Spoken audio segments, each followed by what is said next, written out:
আমাদের পশ্চিম দিকের যে সি এরিয়া সেটা ভারতকে তুলে, আর পূর্ব দিকের এটা দিয়েছে মিয়ানমারকে তুলে। আমরা এরকম একটা সংকুচিত সমুদ্র সীমা পেয়েছি, আর বলছে সমুদ্র বিজয়। আজকে শহীদ আবরার ফাদের এই স্মরণ সভায় আহ্বান করব জাতিকে ঐক্যবদ্ধ হওয়ার জন্য। আমি 41 বছর ঢাকা ইউনিভার্সিটির শিক্ষক ছিলাম, যেখানে বিচারের বাণী নীরবে নিবৃত্তি কাঁদত। সত্য কথা বলার সঙ্গে সঙ্গে এই 90% মুসলমানের দেশ, আমরা এমন সাম্প্রদায়িক সম্প্রীতির দেশ যেখানে আমরা কোনোদিন কল্পনাই করিনি ও হিন্দু ও মুসলমান ও বুদ্ধ ও খ্রিস্টান, আমরা ভাই বোনের মতো এখানে ছিলাম, আছি এবং থাকবো ইনশাআল্লাহ। সেখানের মধ্যে নারায়ে তাকবীর আল্লাহু আকবার, আল্লাহু আকবার বলার সঙ্গে সঙ্গে তার লাশ পড়বে, রক্তাক্ত হতো। এই সেই জায়গা যেখানে আমি নীরবে চোখের পানি ফেলেছি, আমার মতো আরো শত শত শিক্ষক, কিন্তু ওই যে এখানে কিছু বলার মতো ছিল না, এবং আমরা সবাই উৎপীড়িত নিগৃহীত হয়েছি। আমি যখন ছাত্র তখন আমি আমার রাজনৈতিক আদর্শ দর্শন সেটার জন্য আমার রুম পুড়িয়ে দিয়েছে, আমার থিসিস পুড়িয়ে দিয়েছিল, মাস্টার্সে পড়ি, এবং রুম থেকে আমাকে তাড়িয়ে দিয়েছিল। আর সেই ক্যাম্পাসে আমি এসেছি বক্ষস্ফীত, আল্লাহর শুকরিয়া আদায় করছি। তো এটা কেন হয়? এখানে মানবতার স্ফুরণ হবে, সত্য ন্যায় কল্যাণের বাণী উচ্চকিত হবে, উচ্চারিত হবে। আমাদের ছেলেমেয়েরা জানবে কোনটা সত্য কোনটা মিথ্যা। ইউনিভার্সিটি এমনই জায়গা যেখানে শুধু পড়ালেখানো হয় না, সেখানে নতুন নতুন জ্ঞানের সৃষ্টি হয়, গবেষণা হয়, সত্যকে সত্য বলা হয়, মিথ্যাকে চিহ্নিত করা হয়। আর সেখানে সত্য বলার জন্য তাদের অনেক শিক্ষককে পদোন্নতি করা হয়েছে, অপসারিত করা হয়েছে, এবং অপমানিত লাঞ্ছিত তো হয়েছেই। এখানে অনেক শিক্ষককে নিয়োগ দেওয়া হয়েছে। আপনারা সবাই জানেন পড়াশোনার সবচেয়ে পশ্চাৎপদ যারা গুন্ডামিতে ছিল দক্ষ এবং অগ্রসর, তাদেরকে শিক্ষক বানা হচ্ছে রাজনৈতিক বিবেচনা, এবং আমাদের এক্সট্রা টেরিটোরিয়াল লয়ালিটি সেগুলো হিসাব করা হতো। আমি মাঝে মধ্যেই ন্যাশনাল ডিফেন্স কলেজ এনডিসি নাম শুনলে ক্লাস নিতাম। আমি বিসে গিয়ে বক্তৃতা করতাম। বিসিএস একাডেমি সাভার এবং এই এখানে পাশেই ওইগুলোতে আমাকে ডাকা হইত। কিন্তু তারপরে কয়েকদিন পরে বলা হতো উনি এক বিশেষ রাজনৈতিক আদর্শে দীক্ষিত, ওনাকে ডাকা হয় না। ওই আমার বন্ধুরা যারা জেনারেল বা চাকরি করতেন বলছেন, স্যার বা ভাই, আপনি তো একটা এত ট্যাগ লাগানো হয়েছে, আপনাকে ডাকলে আমাদের চাকরি যাবে। কি আশ্চর্য! স্বাধীন সার্বভৌম দেশ, আমার অপরাধ এই বাংলাদেশকে আধিপত্যবাদের বিরুদ্ধে আমি ট্রান্সশিপমেন্ট, এশিয়ান হাইওয়ের পরিবর্তিত রাস্তা, সাব রিজিনাল গ্রুপিং, আমাদের মেরিটাইম জুরিসডিকশন, যে আমাদের তালপট্টি আর যা অন্যের দখলে, সমুদ্র বিজয় বলে আমাদের তরুণ সমাজকে, আমাদের প্রজন্মকে শেখানো হয়েছে বিজয় হয়েছে, যা ছিল আমাদের নিছক পরাজয়।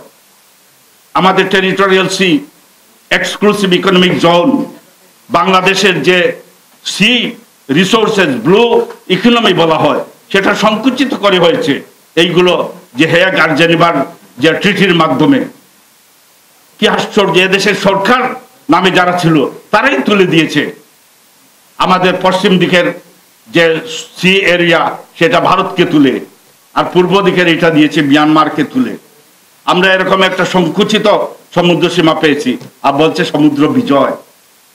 আর মিডিয়াও সেইগুলো কিছু মিডিয়া বারবার বলে গোয়েবলসের কায়দায় আমাদের প্রজন্মের মন মগজে তা প্রবিষ্ট করে দিয়েছে যে আমাদের সমুদ্র বিজয় হয়েছে। এইভাবে আমাদের সারা সীমান্ত ঘিরে কাঁটাতার দিয়েছে। তারপর সীমান্ত রাস্তা তাদের আছে, আমাদের যে 4500 কিলোমিটারের মতো যে সীমান্ত। তারপর হলো কি ওয়াচ টাওয়ার, এটা একটা বিরাট 18 কোটি মানুষের জেলখানায় পরিণত করেছে। দক্ষিণে যাবেন সমুদ্র, সেখানে ব্লু ওয়াটার নেভি তাদের আধিপত্য। এই যে নিজের দেশের সরকার হয়েও তারা দেশের স্বাধীনতা সার্বভৌমত্ব বিকিয়ে দিতে পারে, আর বুদ্ধিবৃত্তিক দিক থেকে ইউনিভার্সিটি এডুকেশনে প্রাইমারি থেকে আমাদের মন মগজে তাদেরকে মগজ ধুলাই করে দেওয়া হচ্ছে প্রজন্মকে। যখনই সত্য বলা হতো, যখনই দেশপ্রেমের কথা বলা হতো, যখনই আমাদের অধিকারের কথা বলা হতো, যখনই বলা হতো যে কারা আমাদেরকে যে আধিপত্যের নিকটে বন্দী করে রাখছে,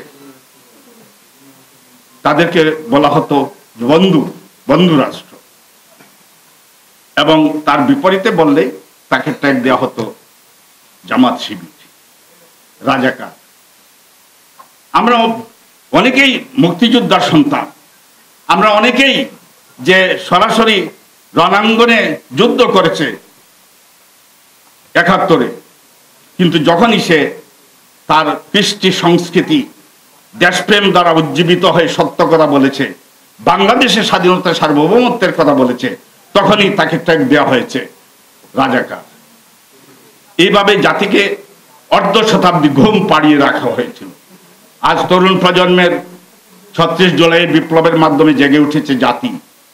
শুধু জেগে উঠে হবে না, এখন এই স্বাধীনতা সার্বভৌমত্বকে আমাদের সংহত করতে হবে, এবং এর জন্য দরকার জাতীয় ঐক্য।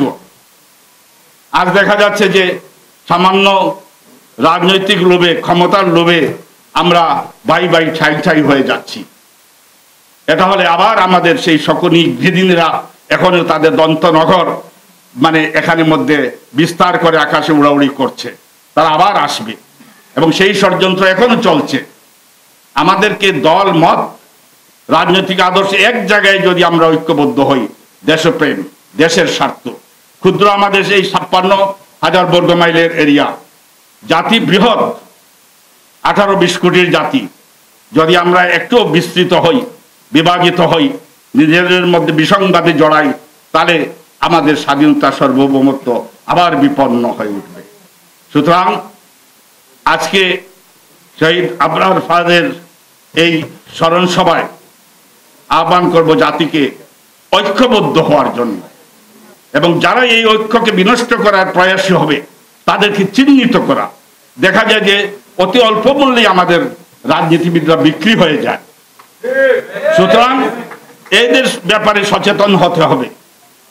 আমরা এই বাংলাদেশের স্বার্থের জন্য জীবন যেরকম দেওয়ার প্রিয়া দেখিয়েছে আমাদের তরুণ প্রজন্ম, সারা ১৮ কোটি জাতিকে এখন ঐক্যবদ্ধ যদি রাখতে পারি, যার দায়-দায়িত্ব আমাদের রাজনীতিবিদদের উপর, যার দায়-দায়িত্ব আমাদের বুদ্ধিজীবীদের উপর, শিক্ষকদের উপর, জাতিকে ঐক্যবদ্ধ করা, তা করতে ব্যর্থ হলে আমাদের ভবিষ্যৎ আবার অমানিসার অন্ধকারে তলিয়ে যাবে।